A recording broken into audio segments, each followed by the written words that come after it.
बिस्मिल्लाहिर्रहमानिर्रहीम। आज हमारे पास सेकेंड ईयर अकाउंटिंग में नया टॉपिक स्टार्ट होने जा रहा है जिसका नाम है issuance of shares and debentures. हम इससे पहले दो टॉपिक कंप्लीट कर चुके हैं, सिंगल एंट्री और non profit organisation. Issuance of shares and debenture में न्यूमेरिकल क्वेश्चन को शुरू करने से पहले हमें कुछ थ्योरेटिकल कॉन्सेप्ट्स को समझना ज़रूरी है। वो बेसिक टर्मिनोलॉजीज़ हैं, वो बेसिक डेफिनेशंस हैं जो कि लगातार इस पर्टिकुलर टॉपिक के अंदर इस्तेमाल होंगी। इस टॉपिक के दो पार्ट हैं, एक शेयर्स का, एक डिबेंचर्स का। हम अभी इस वक्त शेयर्स के ऊपर डिस्कशन करेंगे और शेयर्स का जो सिलसिला है उसी से रिलेटेड हमारी जितनी भी गुफ्तगू है वो भी आगे चलेगी। जैसे डिबेंचर का टॉपिक हमारे पास आएगा तो हम इंशाल्लाह फिर उसको डिस्कस करेंगे। सवाल जो आता है इम्तिहान में आपके वो दोनों से मिक्स होकर आता है, वो एक सवाल जो आता है वो दोनों से मिक्स होकर बनता है, तो इसलिए हमने पहले दोनों को डिस्कस कर लेना है और उसके बाद फिर हम इसके इम्तिहानी सवालात के ऊपर बात करेंगे। सबसे पहले हम बात कर लेते हैं, इसको हम कंपनी अकाउंटिंग भी कहते हैं। कंपनी अकाउंटिंग भी कहा जाता है क्योंकि बेसिकली ये पब्लिक लिमिटेड और प्राइवेट लिमिटेड कंपनी से रिलेटेड है।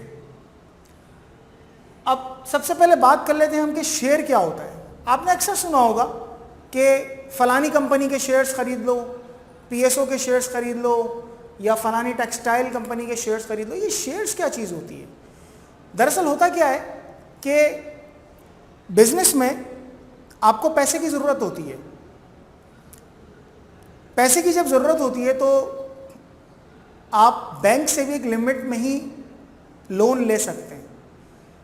तो आप क्या करते हैं कि आप पब्लिक को इनवाइट करते हैं, पब्लिक को इस बात पर मोटिवेट करते हैं कि वो हमारे पास अपनी इन्वेस्टमेंट करे, अपना पैसा हमें दे और हम उस पैसे से बिजनेस करके और उनको उसका रिटर्न देंगे। वो जो पैसा हमें देते हैं, फॉर एग्जाम्पल 100 लोगों ने, 100 लोगों ने आपको पैसे दिए, तो 100 लोगों ने जो पैसे दिए इसका मतलब 100 लोग आपकी कंपनी के शराकतदार बन गए। जो प्रॉफिट आएगा वो उनके अंदर डिस्ट्रीब्यूट होगा। 1000 लोग अगर शेयर करेंगे तो 1000 लोग प्रॉफिट लेंगे। तो इस तरह कंपनी क्या करती है कि जो उसका कैपिटल होता है, जो उसका कैपिटल होता है, चूंकि वो उसका तो है ही नहीं, वो तो लोगों का पैसा है, तो उस कैपिटल को एक स्मॉल डिनोमिनेशन में या यूनिट के अंदर डिवाइड कर देती है।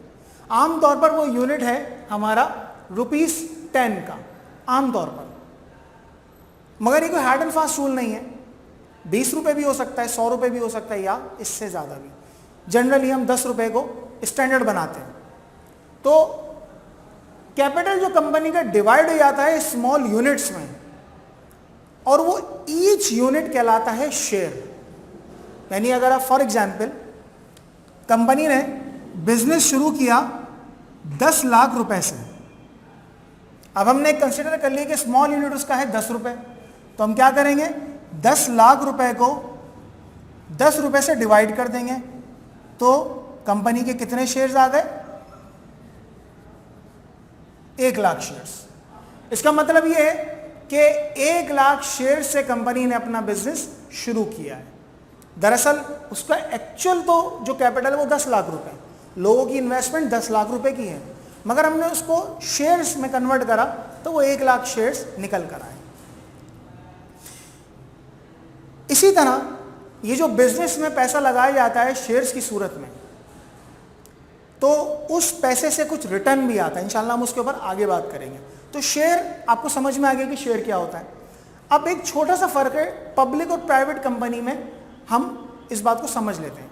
आमतौर पर प्राइवेट लिमिटेड कंपनी वो कंपनी होती है कि जिसको उसके मतलब मेकिंग की बनाया गया, जो उसको इस्टेब्लिश किया गया, वो एक फैमिली मेंबर्स ने या ग्रुप ने उसको इस्टेब्लिश किया है।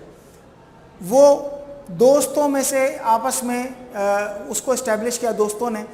लेकिन जो पब्लिक लिमिटेड कंपनी होती है दरअसल वो एक बहुत ब्रॉड व्यू में इस्टेब्लिश होती है, क्योंकि उसमें लिमिटेड अमाउंट ऑफ कैपिटल नहीं होती बल्कि अनलिमिटेड होती है। हर बंदा उसके अंदर इन्वेस्ट कर सकता है और रिटर्न ले सकता है।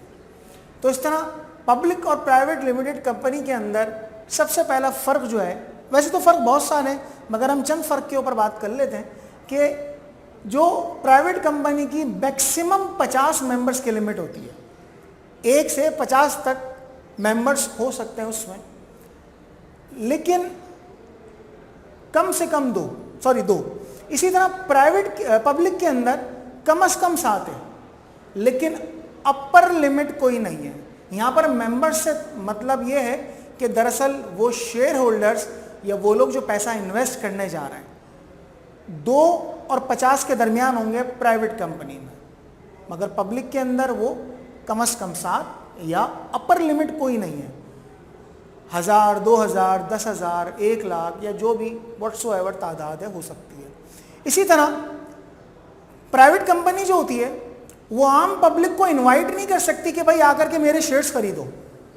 आप इश्तिहार नहीं दे सकते अखबार में, टीवी में या जो दीगर मीडिया इस वक्त सोशल मीडिया, प्रिंट मीडिया, वो बिल्कुल भी इस तरह ओपनली ऐड नहीं दे सकते कि भाई हमारी जो कंपनी है वो इस वक्त शेयर अनाउंस कर रही है और आप उसके शेयर्स परचेज कर लें। जबकि पब्लिक कंपनी जो है उसे इस बात का इख्तियार हासिल होता है कि वो जिस प्रोसेस से वजूद में आई हुई है उसके तहत वो आम पब्लिक को इनवाइट कर सकती है कि हम जाकर के वहाँ पर उसके शेयर खरीद सकते हैं।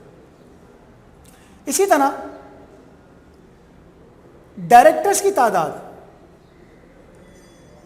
जो पब्लिक प्राइवेट कंपनी में सॉरी यहाँ पर मिस हो गया, एटलीस्ट 2 डायरेक्टर्स।